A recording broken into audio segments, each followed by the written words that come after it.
So I'm Craig, and I'm here with my friend Kyle Randel, and it has been fun getting to know you in recent weeks, recent months. I know you like to eat.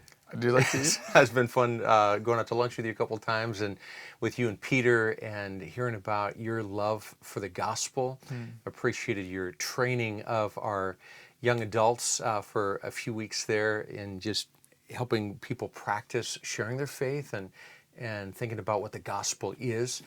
And so I've asked Kyle if he could share what his plans are, how God got a hold of his heart, a little bit of his background, and what he's got coming up next. So why don't you take it away, Kyle?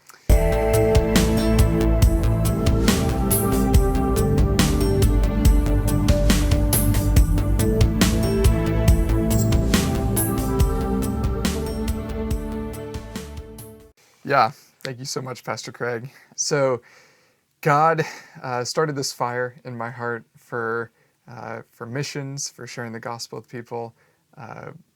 Quite a few years ago, on my first mission trip I did in high school, and after that, I felt like God was calling me to go and do that. As my vocation. Yeah, there was one time where I was reading a book by John Piper. Okay. It's called "Don't Waste Your Life." Powerful book. And John Piper was talking in that book about the 1040 window, and I wasn't really familiar with the 1040 window before that. Okay. But as I was reading, he was talking about the people in this region of the world where there are hundreds of millions of people who never hear the gospel in their whole life. And when I heard that, my heart just sank. I was shocked. I was deeply saddened, just thinking about all of these people who are going to be separated from God for eternity. The weight of that just hit me just so hard. And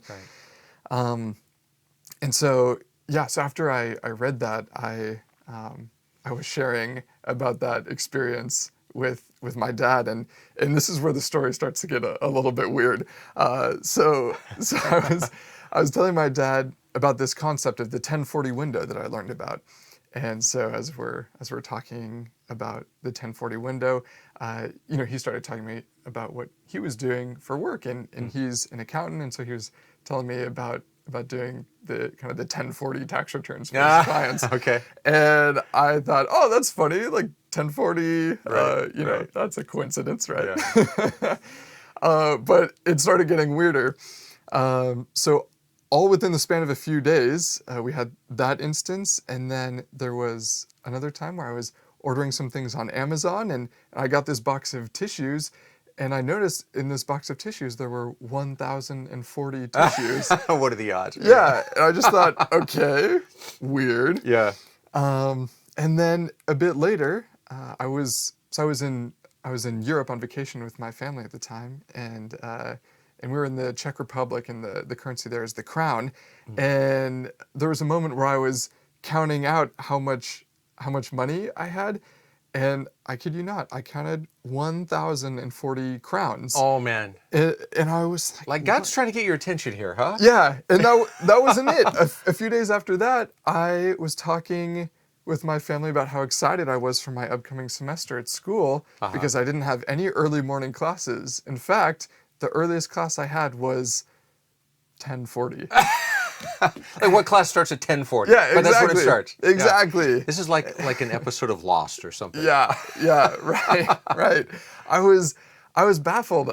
Normally I try not to think too much. I try not to read too much into things like that, but I just thought, wow, like this seems like God may be trying to get my attention here a little bit. And so that was in my freshman year of college, and then in my senior year of college, God had been keeping the 1040 window on my radar. And as I was about to graduate, I was talking with my discipler about what I was going to be doing after college, and I really felt like God was calling me to spend some time overseas to do some mission work. Okay. And I was asking what his thoughts were, if he had any recommendations for me, and he asked me, well, what do you think about Thailand? And of course, the thought comes to my mind, that isn't the 1040 window. And I said, I love it. And love the food. And love the food. Yes, I love the food. And so he ended up connecting me with his friend who's a pastor there. And I ended up interning with that pastor at this church. And I ended up falling in love with the place and the people.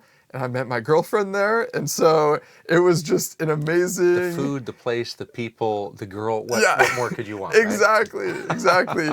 And yeah, I just really felt pretty instantly. I felt just at home there, and I felt like God laying on my heart that, yeah, this may be the place where God actually wants me to be. And yeah, just as I've been praying about that over this past year, God has revealed to me that that is in fact where He's leading me. And so, yeah, in the coming months, I'll actually be moving to Thailand to go and share the gospel with this unreached people group in the 1040 window. Wow, that's tremendous. And you're planning on going for a couple years at a minimum. That's right. That's where you're at this point. Yeah. And what's the agency that you're going with that's sending you? Yeah, it's an organization based in Texas called Commission to Every Nation. Okay. And there's, again, a church that you're going to be plugged in with and a pastor that you've already worked with and got some rapport with. That's right. So as you bring people to Christ, there's already a community of believers for them to plug into and grow along with. Yeah, absolutely. Yeah, well, that sounds amazing. So, Kyle Randel, thanks so much. Awesome, thank you. All right.